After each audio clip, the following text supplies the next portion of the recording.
हर पीर से जुमा अपने फेवरेट शो न्यूज़ आई को यूट्यूब पर देखने के लिए डॉन न्यूज़ के ऑफिशियल यूट्यूब चैनल पर आइए, उसको सब्सक्राइब कीजिए और बेल आइकन को प्रेस कीजिए।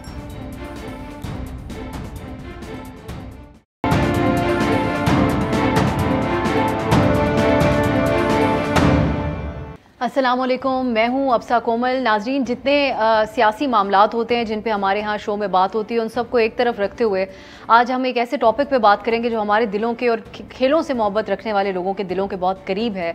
और जिक्र करेंगे हम इस वक्त दुनिया का सबसे बड़ा स्पोर्ट्स इवेंट टोक्यो ओलंपिक्स, उसमें खेलों के मुकाबले जारी हैं और खेलों के हवाले से दुनिया का एक अहम तरीन इवेंट होता है। लेकिन एक बार फिर से इसमें पाकिस्तान की जो कारकर्दगी है वो काफ़ी नाकिस है। पाकिस्तान में खेलों के हवाले से सरकारी सतह पर गैर संजीदगी पर एक बार फिर से बहुत सारे सवालात उठ रहे हैं। पाकिस्तान के एथलीट्स जो कि ज़्यादातर अपनी मदद आपके तहत ट्रेनिंग करते हैं, इन मुकाबलों तक पहुंचते हैं, उनमें से अभी तक कोई इसमें कोई मेडल हासिल करने में कामयाब नहीं हुआ टोक्यो ओलंपिक्स में। लेकिन वेट लिफ्टिंग की कैटेगरी में तलहा तालिब ने शानदार परफॉर्मेंस का मुजाहरा किया और उनको बहुत ज़्यादा सराहा जा रहा है। कोई मेडल तक तो नहीं वो हासिल कर सके, लेकिन जो है उनकी बहुत तारीफ़ इस वक्त की जा रही है।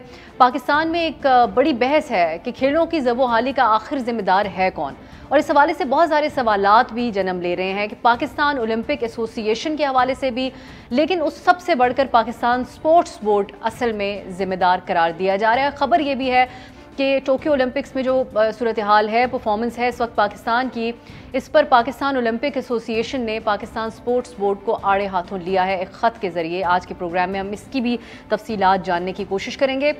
कुछ मैं आपको बता देती हूँ इस हवाले से, मुकाबलों के हवाले से। टोक्यो में 23 जुलाई को ओलंपिक मुकाबलों की इफ्तिताही तकरीब हुई जिसमें पाकिस्तानी परचम भी लहराता हुआ नज़र आया। 22 करोड़ की आबादी में से सिर्फ 10 एथलीट्स और खिलाड़ी शरीक हुए इसमें, जिनमें एक हफ़्ते में 6 खिलाड़ी और जो एथलीट्स हैं वो बग़ैर कोई मेडल इस मुकाबले में हासिल किए वापस पाकिस्तान आ चुके हैं। इनमें शूटर गुलफाम जोसेफ, बैडमिंटन खिलाड़ी माहूर शहजाद, वेट लिफ्टर तलहा तालिब और स्विमर हसीब तारिक शामिल हैं और जूडो के खिलाड़ी शाह हुसैन शाह भी शामिल हैं। और आज 50 metre freestyle women swimming के मुकाबले हुए जिसमें स्विमर बिस्मा खान शरीक हुई। उन्होंने भी बड़ी कोशिश की लेकिन कोई खातिर खा खबर हमें वहाँ से भी नहीं मौसूल हुई। अब आगे बड़े अहम मुकाबले हैं। 1 अगस्त को शूटर खलील अख्तर और गुलाम बशीर 25 मीटर की रैपिड फायर पिस्टल का जो मुकाबला है उसमें एक्शन में होंगे। फिर नजमा परवीन 2 अगस्त को 200 मीटर रेस में हिस्सा लेंगी और 4 अगस्त को अरशद नदीम जेवलिन थ्रो का मुकाबला होगा, उसमें एक्शन में नजर आएंगे। और उनके बारे में ये भी कहा जाता है कि वो उन्हीं लोगों में शामिल हैं जो बहुत ज़्यादा अपनी मदद आपके तहत तैयार करके ख़ुद को यहाँ तक पहुँचे। अब एक तरफ पाकिस्तान में ई गेमिंग की बात हो रही है, दूसरी तरफ दुनिया के सबसे बड़े और अहम इवेंट में ये हाल है पाकिस्तान का। जानने की कोशिश करेंगे कि क्यों हमारी सरकारी तरजीहात में ये शामिल नहीं है मुख्तलिफ खेल। मेरे साथ बड़े ख़ास मेहमान आज के प्रोग्राम में शामिल। मेरे साथ इस्लामाबाद स्टूडियो में हैं किरण खान। आप पाकिस्तान की पहली इंटरनेशनल गोल्ड मेडलिस्ट स्विमर हैं। आपने बहुत से मौक़ों पे पाकिस्तान को रिप्रेजेंट किया है। 2001 से 2017 तक नेशनल चैम्पियन पाकिस्तान की रहीं और 19 साल की कम उम्र में आपको पाकिस्तान का आला तरीन सिविल अवार्ड तमगा इम्तियाज़ से नवाजा गया। इनके अलावा मेरे साथ कराची से स्पोर्ट्स जर्नलिस्ट हैं, दोनों ही ऐसे स्पोर्ट्स जर्नलिस्ट हैं जिनको आप सब जो लोग खेलों से लगाव रखते हैं वो जानते हैं, फैज़ान लखानी और अब्दुल गफ़ार। बहुत बहुत शुक्रिया आप दोनों का भी। मैं आगाज़ किरण आपसे ही करना चाहूँगी इस गुफ्तगू का। सबसे पहले ये बताएगा कि क्या मजबूरियां इस मुल्क में हैं इस वक्त एक एथलीट की। Thank you so much for having me. अच्छा, मजबूरियां खुद हमारे जो गवर्नमेंट है उसने हमारे लिए क्रिएट की हुई हैं। ये होते हमारे पास सारी फैसिलिटी पाकिस्तान के अंदर मौजूद है, उस पर ताले लगाए गए हैं, वो एथलीट्स को नहीं दी जाती। इस्लामाबाद हमारा सबसे कैपिटल हम इसको कहते हैं और सबसे खूबसूरत और सबसे अच्छा स्पोर्ट्स कॉम्प्लेक्स जिसके अंदर दुनिया के वर्ल्ड लेवल की चीज़ें उसके अंदर पड़ी हुई हैं। स्टेडियम 2D आर्ट स्टेडियम है, swimming pool Olympic style swimming pool है जिसमें हम कंपटीशन भी करवा चुके हैं। पर क्या वो हमें प्रोवाइड किया जाता है? जब एक दफ़ा कंपटीशन हो जाता है क्या हमें वो पूरा साल ट्रेनिंग के लिए मिलता है? हमें नहीं मिलता। ट्रेनिंग आई थिंक 2001 से 2010 तक पाकिस्तान स्पोर्ट्स बहुत फ्लरिश करी थी। I think we had most medal at that time. उसके बाद क्यों स्पोर्ट्स का डाउनफॉल हुआ? क्योंकि हमने ये शुरू कर दिया कि जी अगर आपका मेडल नहीं आएगा तो आपका कैंप नहीं लगेगा। इनकी आपस की जो बोर्ड्स हैं, फेडरेशंस हैं, इनकी आपस की लड़ाइयों में जो इंसान सबसे ज़्यादा पिसा गया है वो एथलीट है, क्योंकि आप अपनी सीट के लिए लड़ रहे हैं। नीचे एथलीट जो है वो बहुत क्या कहते हैं, सफ़र करता है इस चीज़ से। अगर आपकी किसी दो लोगों के ऊपर लड़ाई होती है तो अगर उसका जो नुकसान है, जो ट्रेनिंग का नुकसान है, वो है कि एथलीट को सफ़र करना पड़ता है। अगर मैं आज किरण खान हूँ या मैं आज एक स्विमर हूँ तो मैं अपने फादर की वजह से हूँ। मेरे फादर ने अगर मुझे ट्रेनिंग ना करवाई होती, पूल्स की फीसेस ना भरी होती, मुझे खुद ट्रेनिंग ना प्रोवाइड की होती, तो मैं आज कभी भी इस लेवल पे ना पहुँचती कि मैं पाकिस्तान को 117 इंटरनेशनल मेडल्स दे चुकी हुई हूँ। तो क्या इसका रिवॉर्ड मुझे क्या मिला है कि मैं स्पोर्ट्स बोर्ड के अंदर अपनी आइडेंटिटी जाहिर किए बगैर एंटर नहीं हो सकती? क्यों? ये आप लोग अपने स्पोर्ट्समैन को बाद में रिवॉर्ड करते हैं कि जी हमें अपनी आइडेंटिटी प्रूफ करनी पड़ेगी कि जी हम पाकिस्तान के एथलीट्स हैं। ये बहुत बड़ा एक चीज़ है। अगर तलहा आज उसको मीडिया इतनी कवरेज दे रहा है, अगर वो साल बाद आता है तो क्या उसको हम वापस उस तरह से कवरेज देंगे? क्या हम उसको उस तरह से क्या कहते हैं, पूछेंगे? नहीं पूछते। मुझे ऑलमोस्ट 19 ईयर्स हो गए हैं स्विमिंग के अंदर। मैं पाकिस्तान को 2001 से रिप्रेजेंट कर रही हूँ। मुझे तो आज तक कोई ऐसी चीज़ नज़र नहीं आई कि जो पाकिस्तान स्पोर्ट्स बोर्ड ने मेरे लिए स्पेशली की हो कि जी किरण को ट्रेनिंग के लिए कहीं भेजा जाए। हमने एक स्विमर ज़ाया कर दिया। अब मेरी बहन बिस्मा खान वो ओलंपिक के लिए गई है। अगर पाकिस्तान ओलंपिक एसोसिएशन उसको फीना फेडरेशन की स्कॉलरशिप ना प्रोवाइड करती तो I don't think so Bisma भी यहाँ तक पहुँच सकती थी, क्योंकि जो पाकिस्तान के हालात हैं, बिस्मा तो पाकिस्तान के अंदर ट्रेनिंग ही नहीं कर सकती। तो ये पीओए की बहुत मैं उनको थैंक यू करना चाहती हूँ कि उन्होंने बिस्मा को वो स्कॉलरशिप लेकर दिया और उसको ट्रेनिंग के लिए वहाँ भेजा, डिस्पाइट कि वहाँ पे भी उसको काफ़ी चीज़ों का सामना करना पड़ा। 6-7 मंथ्स के लिए ट्रेनिंग ऑफ हो गई ड्यू टू कोविड, लेकिन उसने फिर भी आके पाकिस्तान का एक नेशनल रिकॉर्ड ब्रेक किया। बिल्कुल, and she is only 19 years old, she has a long way to go. तो हम इस चीज़ को पॉजिटिवली देखें कि वो अभी उसका फर्स्ट डेब्यू, इतना बड़ा इवेंट है, आप नहीं हैंडल कर पाते। And the pressure people have put on her कि जी आप मेडल लाएं, आप मेडल लाएं। कोई ये चीज़ समझने को तैयार नहीं कि क्या वो मेडल, उसकी जो कैपेबिलिटी, वो अपनी कैपेबिलिटी से ज्यादा नहीं कर सकती। और अभी भी जितना कर रही हैं वो अपने वाले साहब की ट्रेनिंग की वजह से कर रही हैं, और बड़ी ये अहम बात है। और यही आपकी बातों से लगता है कि जब ये सिला दिया जाएगा स्पोर्ट्स बोर्ड की तरफ से तो पाकिस्तान का इंटरनेशनली नाम रोशन करने वाले क्या मोटिवेशन होगी उनकी आगे के लिए। फैज़ान, कुछ बड़ी बुनियादी चीज़ें हैं जो मैं आपसे, आप दोनों से आज चाहूँगी कि आप उस पर रोशनी डालें। दुनिया भर में तैयारी की जाती है ओलंपिक्स की, और बड़ा जो खिलाड़ी हैं, एथलीट्स हैं, वो बड़े इसके लिए पुरज़्म होते हैं कि अपने मुल्क का नाम रोशन करेंगे। लेकिन हमारे मुल्क में जहाँ 30 साल से कम उम्र की आबादी, यंग लोग ज़्यादा तादाद में है, हम 92 से आज तक यहाँ पे कोई मेडल नहीं लेके आ सके। इसका जिम्मेदार आपकी नज़र में कौन है? बहुत सारे एलिमेंट्स, अगर आप डिटेल में जाएं तो बहुत सारे एलिमेंट्स इसके ज़िम्मेदार है। आपने इंट्रो में एक बात की कि टॉपिक हर किसी के दिल के बड़े करीब है, तो अगर हमारे दिल के करीब ये टॉपिक है तो हमें एक आध प्रोग्राम या एक सिर्फ 4 साल में 2 बार ये बातें डिस्कस नहीं करनी चाहिए। हमें सारा साल इन एथलीट्स की जो हार्डशिप्स है उस पर बात करनी चाहिए, और ये जो अपनी मदद आपके तहत ये कर रहे होते हैं, और हमें सारा साल उनको उसी तरह ओन भी करना चाहिए। जो चाहे स्पोर्ट्स फैंस है जो इन एथलीट्स को आजकल रिडिक्यूल कर रहे हैं for not doing enough in Olympics, उनको शायद ये पता नहीं कि हमने क्या दिया है इन एथलीट्स को इससे पहले कि हम इनसे कोई डिमांड करें। अगर हम मौजूदा हालात की बात करें तो सरासर जिम्मेदारी पाकिस्तान स्पोर्ट्स बोर्ड को आती है, और ऑफ कोर्स साथ साथ नेशनल फेडरेशंस भी कुछ हद तक जिम्मेदार है। पाकिस्तान स्पोर्ट्स बोर्ड क्यों जिम्मेदार है, और मैं इस बात पर हमेशा इसलिए इंसिस्ट करता हूं कि पीओए को ब्लेम करने की बजाय पीएसबी को ब्लेम करे। उसकी वजह यह है कि पाकिस्तान में स्पोर्ट्स की जो अथॉरिटी है वो पाकिस्तान स्पोर्ट्स बोर्ड है। जैसे किरण खान ने कहा कि तमाम इंफ्रास्ट्रक्चर पीएसबी कंट्रोल करता है, तमाम फंडिंग जो गवर्नमेंट के थ्रू आती है और राउट होती है फेडरेशंस को, वो पीएसबी कंट्रोल करता है। तो पीएसबी से सवाल होना चाहिए कि भाई ओलंपिक्स के लिए जब आपके एथलीट्स को जाना है, और इस पर एक और अहम बात यहाँ पे कि ओलंपिक के ईयर से पहले ओलंपिक्स होने वाले होते हैं और हमारा स्पोर्ट्स बोर्ड 44 करोड़ रुपए की रकम एथलीट्स पे खर्च किए बगैर गवर्नमेंट को वापस कर देता है कि यार ये अनयूटिलाइज बनी है, ये हमने खर्च नहीं किया। अब आप सोचिए ओलंपिक ईयर में जहां पूरी दुनिया अपने एथलीट्स पर एडिशनल बजट लगा रही होती है, हम जो एग्जिस्टिंग बजट है वो भी नहीं खर्च कर रहे होते, और वो वापस कर देते कि यार ये हमने खर्च नहीं किया। और ऐसे हालात में उस वक्त खर्च कर रहे हैं जब हमारे एथलीट्स ये कह रहे हैं कि हमें ट्रेनिंग की फैसिलिटीज दें। अगर हम पिछला अपना फिस्कल ईयर देखें तो एथलीट्स ये कहते रहे कि हमें पैसे दें, हमें ट्रेनिंग करनी है, हमने क्वालिफाइंग राउंड्स पे जाना है। तो ये चीज़ यहाँ स्पोर्ट्स बोर्ड से ये सवाल होना चाहिए कि क्यों आपने ये पैसे खर्च नहीं किए जब यहाँ पे दिए गए थे। ये एक बड़ी मेजर यहाँ पे जो जिम्मेदारी बनती है वो पीएसबी की बनती है। मसला जो नेशनल फेडरेशन का भी जो आता है, वजाहत है फैजान इसके ऊपर कि पैसे वापस क्यों दिए गए, ये कुछ बताया गया इस बारे में? देखिए, वो ये कहते हैं कि हमने खर्च नहीं किया, और आसिफ जमान साहब जो कुछ अर्सा पहले ही मार्च में ही डीजी स्पोर्ट्स बोर्ड लगे थे। यहाँ एक और बड़ी अहम बात यह है कि पिछले अभी मार्च में डीजी स्पोर्ट्स बोर्ड लगे, उससे 2 साल कबल तक पीएसबी पाकिस्तान स्पोर्ट्स बोर्ड बगैर डीजी के काम करता रहा है। तो इससे पता चलता है कि एट हायर लेवल भी स्पोर्ट्स को कितनी अहमियत दी जाती है कि 2 साल आपकी स्पोर्ट्स अथॉरिटी का कोई डीजी नहीं है। तो वो उन्होंने कहा कि मैं तो अभी अभी आया हूं, मुझे नहीं पता कि किस तरह, या मैं जल्दबाजी में कोई फैसला नहीं करना चाहता हूं। बट आप डीजी को छोड़ दें, आप किसी और को छोड़ दें, किसी इंडिविजुअल को छोड़ दें, इंडिविजुअल की बात नहीं करते, या इदारे की बात करते हैं। इदारे के पास पैसे थे, उसने आगे क्यों खर्च नहीं किए, ये इस बात का जवाब देना चाहिए, और ये सवाल बार बार होना चाहिए कि वो पैसे एथलीट्स पे क्यों नहीं लगे।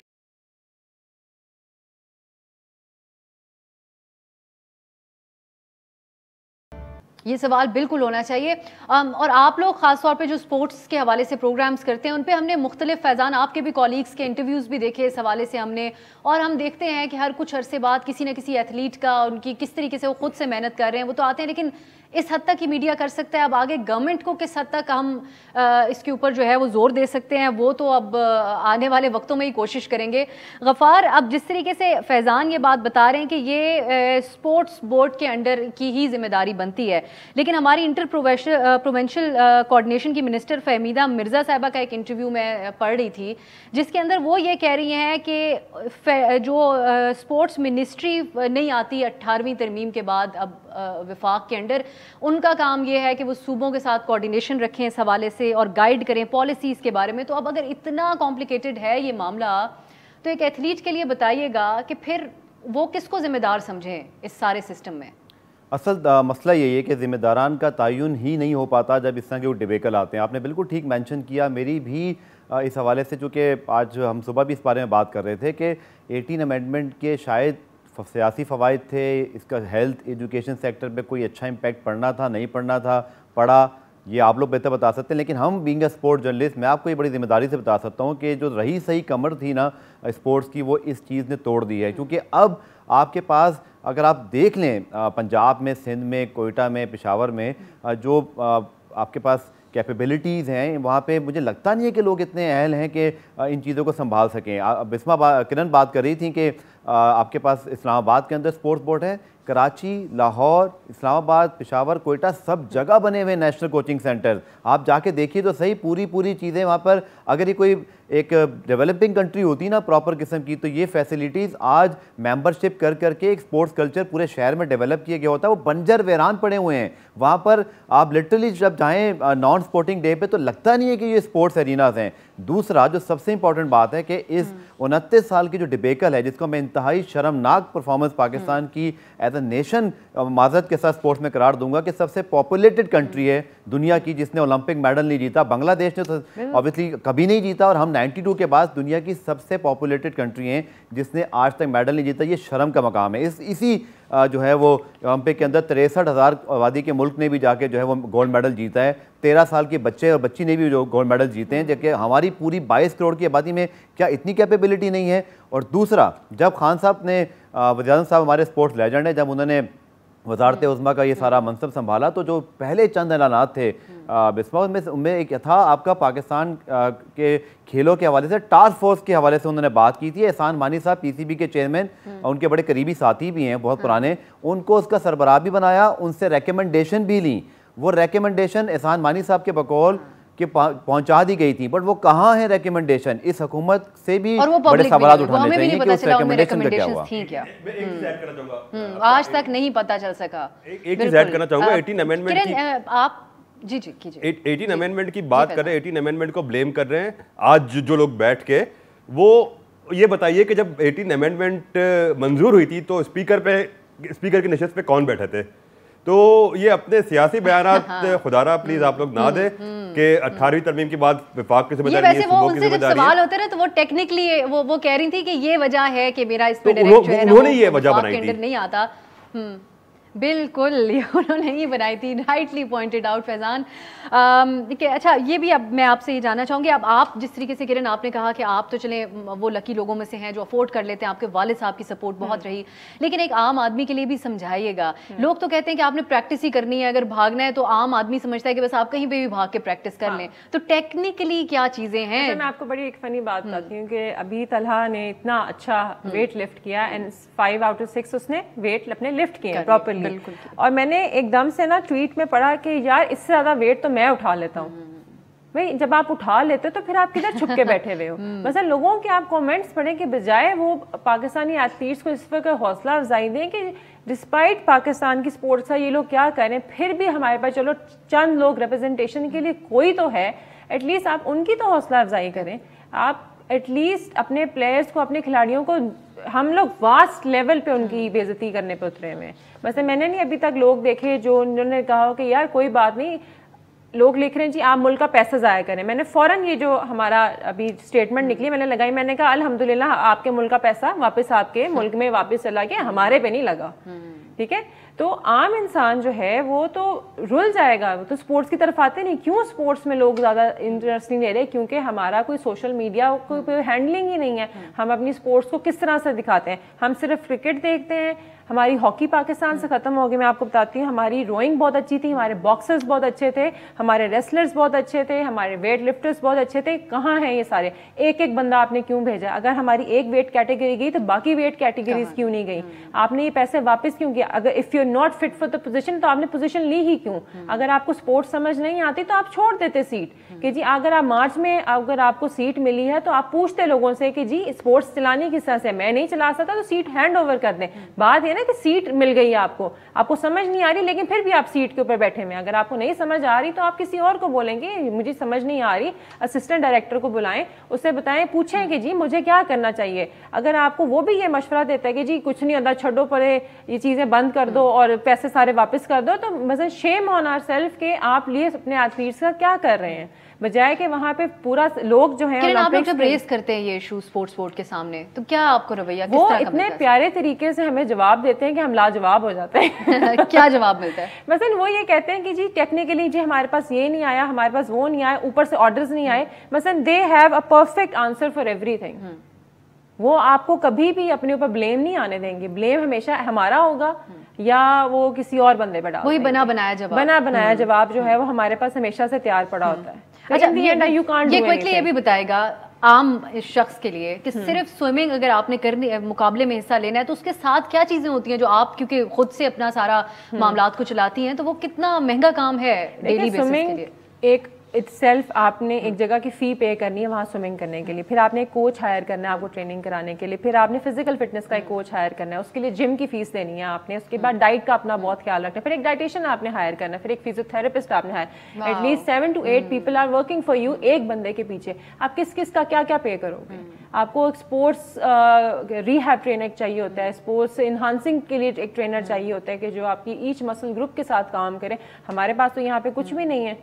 मैंने आपके वालिद साहब का एक इंटरव्यू देखा था जहां उन्होंने इस बात पे भी बड़ा जोर दिया, उन्होंने साथ साथ ये भी कहा कि जितना कुछ हो सकता है वो तो वो खुद कर रहे हैं अपनी बेटियों के लिए, लेकिन उसके बावजूद भी बहुत सारी चीजें हैं जहां पर हम लैग करते हैं। क्योंकि देखें हम जिस तरह अगर मैंने इस्लामाबाद आके ट्रेनिंग करी, फिजियोथेरेपिस्ट, मैं उसको अपने साथ तो नहीं लेकर आ सकती ना हर जगह, और फिर मैं उसको अकोमोडेट कैसे करूंगी? फिर मुझे यहाँ आके नए लोग ढूंढने पड़ेंगे। ये लोग, ये आम इंसान ये बातों को समझ नहीं सकता। वो आगे से कहते हैं इतनी मुश्किल चीज करनी ही क्यों है, लेकिन लोग इसकी टेक्निकलिटी नहीं समझते कि स्पोर्ट्स मजाक नहीं, it's not a piece of cake. इसके लिए आपकी पूरी जिंदगी लग जाती है और पूरा टाइम लग जाता है। It's a 24/7 game.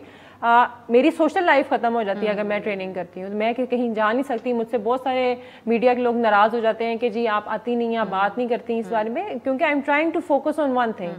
ठीक है, लोग ओलंपिक्स के लिए 5-5, 10-10 साल पहले ट्रेनिंग शुरू करते हैं। 12 साल का बच्चा लेके उसको ट्रेनिंग ओलंपिक्स को बताते हैं कि जी आपने ओलंपिक्स के लिए तैयार होना है। और उस पर भी मैं ये कहती हूँ कि चलो वो बेशक छोटा बच्चा लेके तैयार करते हैं, even he is not guaranteed a medal.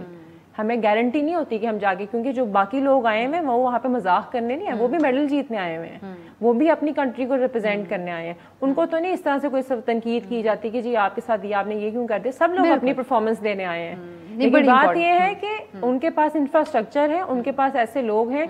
जो उनको बैकअप कर रहे हैं और जो सही ट्रेनिंग प्रोवाइड। हम बार बार घूम फिर के आते हैं जी इंडिया इंडिया इंडिया हम करते रहते हैं, इंडिया वर्ल्ड में कम्पीट कर रहे हैं। अब पाकिस्तान का इंडिया के साथ कोई कंपैरिजन नहीं है, पाकिस्तान जो है वो इंडिया के बिल्कुल साथ नहीं लगता स्पोर्ट्स के अंदर। वो भी कुछ मैं जब पहले मैं गफार का कमेंट लेती हूँ, उसके बाद हम आगे जाके बताऊंगी कि कौन कौन से मुल्क हैं और वो आबादी में कितने। अच्छा पहले ब्रेक ले लेते हैं और आपको वापस आके हम ये भी बताएंगे कि कौन छोटे छोटे ममालिक हैं जो मेडल्स भी हासिल कर रहे हैं। उनकी आबादी देखें, हमारी आबादी देखें, हमारे यहाँ नौजवानों की तादाद देखें और उनका टैलेंट देखें तो बड़ा दुख होता है। इसी इशू को हम मज़ीद एक्सप्लोर करेंगे एक ब्रेक के बाद।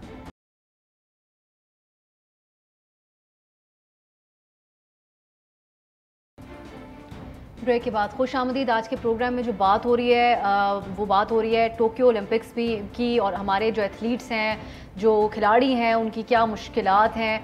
और जैसे जैसे इस प्रोग्राम में बातचीत हो रही है मैं मज़ीद ये सोचने पर मजबूर हो रही हूँ कि किस तरह अपनी मदद आपके तहत खुद मेहनत करके अपना पैसा लगा के हमारे एथलीट्स यहाँ तक पहुँचते हैं, और अगर वो कोई मेडल हासिल करें, कोई कामयाबी हासिल करें या ना करें, उसमें हम तबसरे करने के लिए कितने आराम से यहाँ पर मौजूद होते हैं। ये आज के अभी तक की हमारी डिस्कशन में बात जो है वो सामने आई है भरपूर तरीके से। गफ़ार, आपका मैं कमेंट इस पे चाहूँगी कि हमारे यहाँ अगर किसी छोटे बच्चे से पूछा जाए कि आप क्या करना चाहते हैं, वो क्रिकेटर बनने की वो ज़रूर बात करेगा, लेकिन और भी बहुत किस्म के स्पोर्ट्स हैं। तो क्या वजह है हमारा, अब गवर्नमेंट से हट के अगर हम बात करें अमूमी रवैयों की, तो उसमें हम क्रिकेट के अलावा किसी और खेल को खेल क्यों नहीं समझते?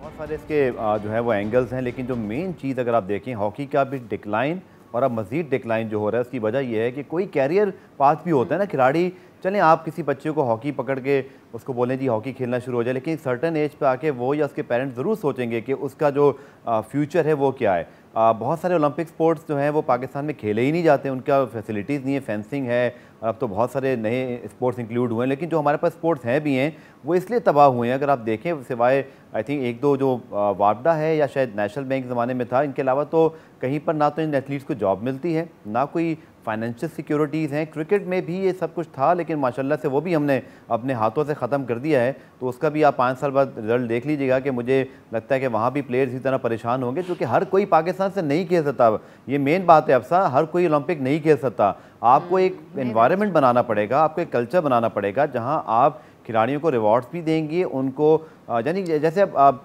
किरण जिक्र करी थी, आपके पास इतना बड़ा जिम्नेजियम है, स्पोर्ट्स बोर्ड है इस्लामाबाद के अंदर, कराची, लाहौर। मुझे बताएं ना किस बड़े खिलाड़ी को आपने साइन किया आज तक? समीउल्लाह, हसन सरदार, या अगर जहांगीर खान की बात करें, या बॉक्सिंग के अंदर हुसैन शाह जापान जाके बैठे हुए 88 का सियोल ओलंपिक्स में आखिरी जो मेडल जीते इंडिविजुअल, हमने किसको यूटिलाइज़ किया? यहाँ पर तो 20-20 डायरेक्टर बैठे हुए जिनकी अपनी सैलरीज लाखों में है। मुझे बताएं ना कोई एक जो है वो ऐसा प्रोफेशनल हायर नहीं हुआ। बड़ी आसान चीज़ है अफसा। अब आई थिंक थोड़े अगर सोल्यूशन की बात भी कर लें, ये कोई मुश्किल चीज़ नहीं है। आप आज तय कर लें कि आपने जो 5-6 ओलंपिक आपके मेडल्स जिसमें आपको होप है, जिसमें वेट लिफ्टिंग है, आपकी ऑब्वियसली रेसलिंग है, बॉक्सिंग हो सकती है, इसी तरह आपके पास दीगर जो 2-3 हॉकी भी हो सकती है, आप इन पर आज इन्वेस्ट करेंगे, आज इसकी प्लान आउट करेंगे, तो आप फिर आगे जाके शायद 2 साल बाद सोच रहे होंगे कि हमारी क्वालिफिकेशन होगी, और उसके बाद शायद कहीं आप जाके सोचेंगे कि हमने रिजल्ट क्या अचीव करने हैं। बट अनफॉर्चुनेटली मुझे कहते हुए भी थोड़ा हंसी आ रही है, बट हमारे ओलंपिक चांद रात की तरह होते हैं। जिस रात ओलंपिक सुबह शुरू होते हैं, पूरे मीडिया को, आवाम को उस रात,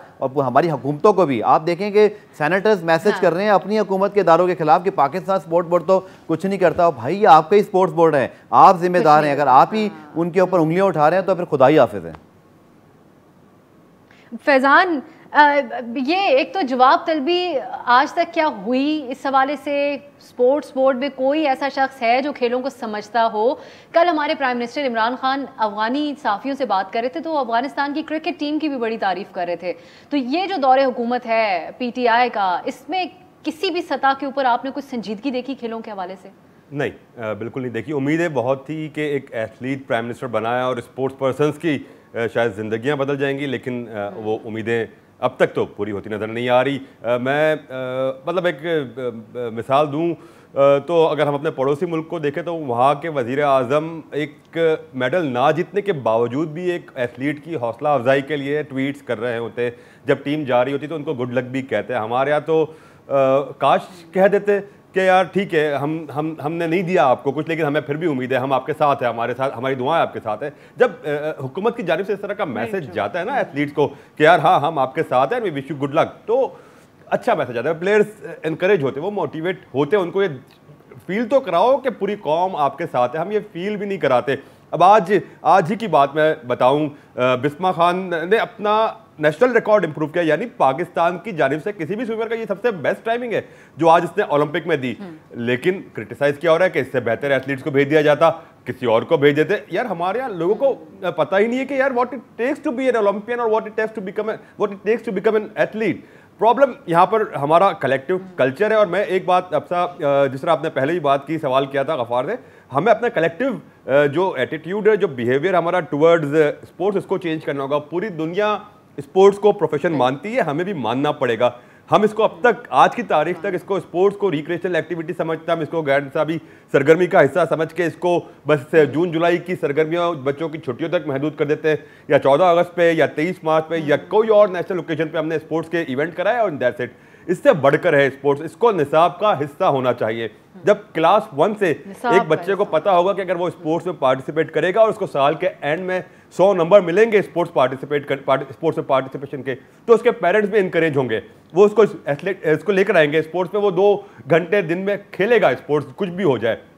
अच्छा, इसका फायदा क्या होगा? आप 15 साल की एजुकेशन में मुसलसल स्पोर्ट्स खेलेंगे, आप चाहे किसी भी प्रोफेशन में चले जाए, लेकिन स्पोर्ट्स से जो आप लेसन्स हासिल करेंगे ना अपनी ज़िंदगी में, वो आपको ज़िंदगी के हर शोबे में काम आएंगे। चाहे उसमें टीममैनशिप का लेसन हो, चाहे उसमें लीडरशिप का लेसन हो, चाहे उसमें गिर के उठने का लेसन हो, चाहे एक दूसरे को रिस्पेक्ट देने का लेसन हो, चाहे कवानीन के दायरे में रहते हुए अपने टारगेट को अचीव करने का लेसन हो। ऐसे इतने सबक सिखाता है स्पोर्ट्स, जो आपकी अपनी ज़िंदगी के हर तस्लीम करने का और अपनी फतह को भी किस तरीके से वो करना है। बिल्कुल, बहुत ज़रूरी, बड़ी अहम बात फैजान आपने की है कि वो आगे जाके खेले ना खेले, लेकिन हर तरह से और पूरी दुनिया में यही होता है जो बात आप कह रहे हैं। किरण, यही बात, एक तो ये लोगों को समझाना आपके लिए कितना मुश्किल हो जाता है जब ये बात हो कि फुल टाइम करियर एक है, एक पैशन भी है, और ये फुल टाइम आप यही काम करती हैं, आप एक एथलीट हैं, it's a lifestyle, you have to carry it with yourself. ये कितना मुश्किल होता है लोगों को समझाना? काफ़ी मुश्किल है। लोग अक्सर मुझसे पूछते हैं कि जी what do you do for living, मैंने कहा मैं स्विमर हूँ, तो बड़ी अजीब तरीके से सोचते, कहते हैं what else do you earn? Obviously I earn, I don't do anything for charity तो है नहीं कि मैं मुंह खा के कर रही हूँ। ऑब्वियसली बात है कि आप एक सर्टन लेवल पे पहुंचते तो आपके जो जितने हमारे हमारी फेडरेशन है, हमारे जो डिपार्टमेंट्स हैं, वो हमारी मदद ज़रूर करते हैं, लेकिन वो उतनी ही कर सकते हैं जितनी उनकी हद है, ठीक है? वो भी एक लिमिट के बाद नहीं कर सकते। और जितनी टाइम मैं परफॉर्मेंस देती रहूँगी उतनी टाइम वो मेरी स्कॉलरशिप को कंटिन्यू रखेंगे। जॉब्स ऑफर, जो डिपार्टमेंट परमानेंट जॉब्स देते हैं वो एथलीट्स को जॉब्स भी ऑफर करते हैं, लेकिन बात है कि लोगों को लगता है कि ये मजाक है। मुझे एक लड़की ने मैसेज किया कि जी I am flying years old and I can win medal for Pakistan. मैंने कहा फॉर श्योर जाएं। पूरे 1 महीने बाद उसने अपने कानों को हाथ लगाया, कहती है कि मेरी तौबा जब मैं पाकिस्तान के अंदर कभी रह के स्विमिंग करूं, it is so hard to find a swimming pool, a coach and a environment के जहां आप जाके स्विमिंग कर लो, क्योंकि आप हर जगह एक तनकीद का निशाना बनते, people are ready to criticise you, you have to face so many things in the society. हमारी औरतें ही हमारी जान नहीं छोड़ती। मुझे तो सबसे ज़्यादा जो क्रिटिसिज्म जो मैंने आज तक अपने ऊपर लिया मुझे औरतों ने किया है कि जी आपको शर्म नहीं आती, आपको ये नहीं आता। मैंने कहा हाँ जी, मेरी शर्म जो है वो मर चुकी हुई है, और जो मैं कर रही हूँ ना वो मैंने अपनी कब्र में अपने साथ लेके जाना, आपने आके वहाँ बैठ के हिसाब नहीं देना। सो बेसिकली हम इनकरेज तो करते नहीं, और मुझे सबसे ज़्यादा जो इनकरेजमेंट है ना वो पाकिस्तान के लड़कों ने दी है। मेरे फादर ने, मेरे भाइयों ने, मेरे हस्बैंड ने, जितने भी मेरे फ़ैन फॉलोअर्स हैं, जितने भी मेरे हाथ से उसमें जो हमारी मेजॉरिटी मेल कम्युनिटी है ना, उन्होंने मुझे बहुत ज़्यादा इंकरेजमेंट दी है। लिटरली लड़कियों की तरफ से मुझे हेट कमेंट्स भी आते हैं, जजमेंट्स, हर वक्त जजमेंट्स, जी आप ये क्यों करती हैं, आप वो क्यों करती हैं। भी मैं अपने लिए कर रही हूँ, मैं आपके लिए नहीं कर रही। ऑब्वियसली बात है, पाकिस्तान को रिप्रेजेंट करना एक हर बंदे की ड्रीम है। आपकी भी ड्रीम होगी कि यार मैं पाकिस्तान का ये मीडिया में वहाँ जाके पाकिस्तान के लिए कमेंट्री करूँ। इट्स अ फीलिंग, आप इसको एक्सप्रेस नहीं कर सकते। बट इस लाइफस्टाइल के साथ रहना, हर वक्त टॉप पे रहना, हर वक्त अंडर प्रेशर रहना, हर वक्त अपने आप को नंबर 1 रखना, ये बहुत मुश्किल काम है। मैं हर वक्त नंबर 1 नहीं रह सकती। I have lost so many matches, लेकिन मैंने उससे दिल नहीं छोड़ा। आई एम हेयर 19 साल के बाद भी मैं आज इधर खड़ी हूँ। क्यों? क्योंकि मेरा दिल करता है। इसमें बड़ा अहम, आपकी इस बातचीत में एक बड़ा अहम पैगाम भी है कि अगर मर्द सपोर्ट करें तो बहुत आगे निकल सकती है। जिस तरीके से किरण भी बता रही हैं कि इनको भी इनके वाले साहब और दीगर जो इनके अराउंड मर्द हैं उनकी सपोर्ट हासिल रही। एक ब्रेक की तरफ मैं जाऊँगी, जब हम वापस आएंगे तो हम किरण से पूछेंगे पोटेंशियल स्विमिंग के हवाले से क्या है पाकिस्तान में, और फैज़ान और गफ़ार से भी हम ये पूछेंगे कि जब वो लोग दीगर खेलों को कवर करते हैं तो वो क्या देखते हैं। सबसे ज़्यादा हमारी जो यंग पॉपुलेशन है उसके अंदर कौन से खेलों के हवाले से पोटेंशियल ज़्यादा मौजूद है क्रिकेट के अलावा, एक ब्रेक के बाद।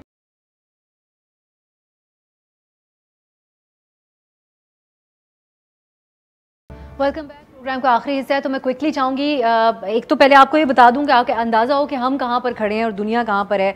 एक सैन मरीनो नाम का एक मुल्क है, छोटा सा मुल्क है, इटली चारों तरफ से इटली के गिर्द घिरा हुआ, उन्होंने जो है वो मेडल हासिल कर लिया। उसके अलावा बरमूदा ओलंपिक्स की तारीख में गोल्ड मेडल जीतने वाला दुनिया का सबसे छोटा मुल्क बन गया।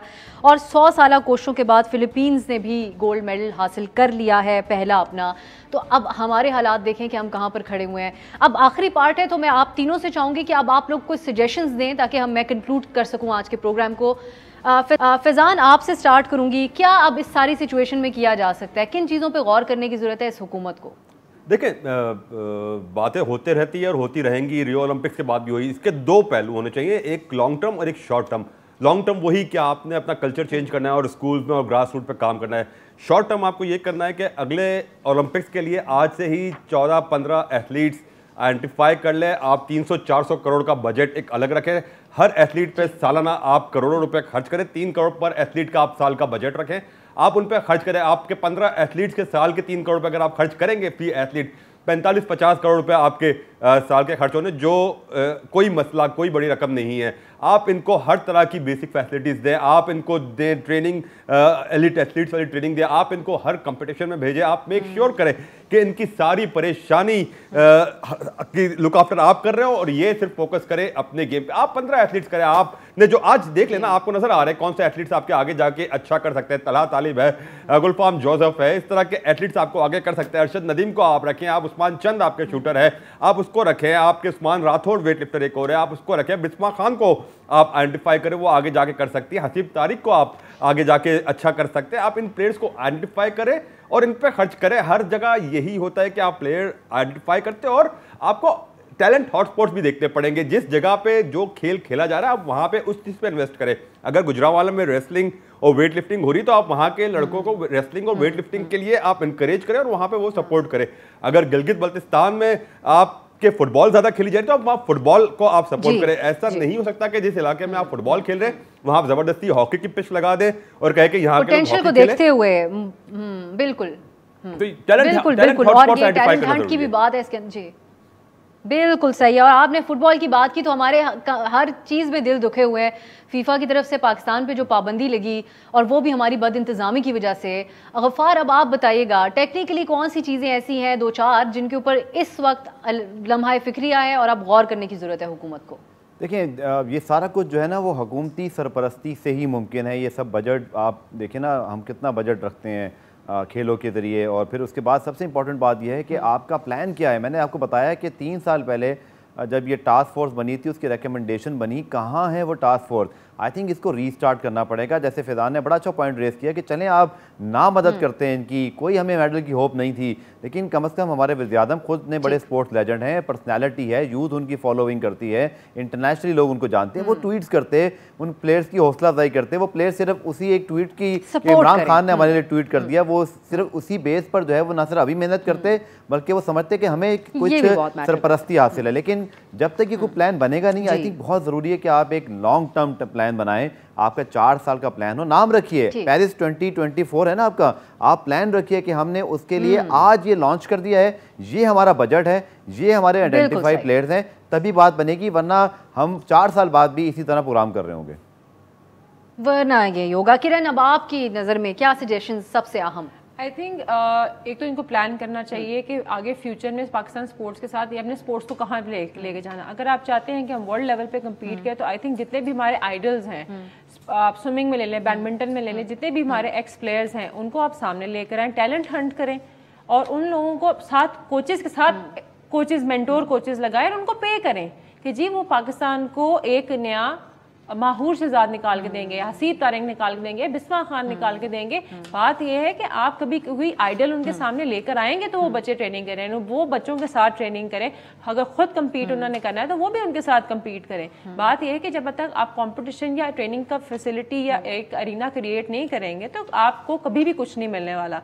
तो आई थिंक सबसे बेस्ट यही है इनके लिए कि ये फौरी तौर पर स्पोर्ट्स बोर्ड को खोलें जितने भी हमारे पाकिस्तान के टॉप प्लेयर्स हैं उनको फौरी तौर पे वहाँ पे बुलाएं, कैंप स्टार्ट करें, उसमें से फिर हम अपने जितने भी अच्छे प्लेयर्स हैं उनको फोकस करके फाइनलाइज करेंगे जी इस बच्चे को हमने इस गेम के लिए तैयार करना है, और बीच में जितनी गेम्स आती जाएंगी उसमें इसको कॉम्पिटिशन, क्योंकि हर जगह आप जाके जीत नहीं सकते। कुछ जगह ऐसी होती है शायद वहाँ जाके आपको सिर्फ एक फील लेने के लिए कि आपको एटमॉस्फेयर देखने के लिए एक क्या कहते हैं कि वहाँ जाके आपको पता चले कि इंटरनेशनल इवेंट लगाते कैसे हैं। अगर आपको लगाना ही नहीं आता, आपको पता ही नहीं है कि मैंने वहाँ जाके परफॉर्म कैसे करना है, तो आपके अंदर वो चीज़ बिल्ड ही नहीं होगी। जहाँ पे बुनियादी चीज़ों पे सपोर्ट नहीं किया जा रहा तो वहाँ आप एक्सपोजर भी बड़ा अहम है, उसकी भी आप बात कर रही हैं। बहुत बहुत आपका किरण खान, फैज़ान लाखानी और अब्दुल गफ़ार, आप दोनों का भी। नाज़रीन, हम उम्मीद करते हैं कि जो सजेशंस सामने आई हैं इनके ऊपर हुकूमत गौर करेगी स्पोर्ट्स बोर्ड के हवाले से, ताकि हम पाकिस्तान जो इतना पॉपुलेटेड मुल्क है उसी तनासुब से हम आने वाले ओलंपिक्स के अंदर मेडल्स भी पाकिस्तान लेके आएँ और दुनिया को बताएं कि यहाँ पे इतनी सारी यंग आबादी है और वो लोग कितने टैलेंटेड हैं। आपसे इंशाल्लाह अगले हफ्ते मुलाकात होगी। खुदा हाफिज़।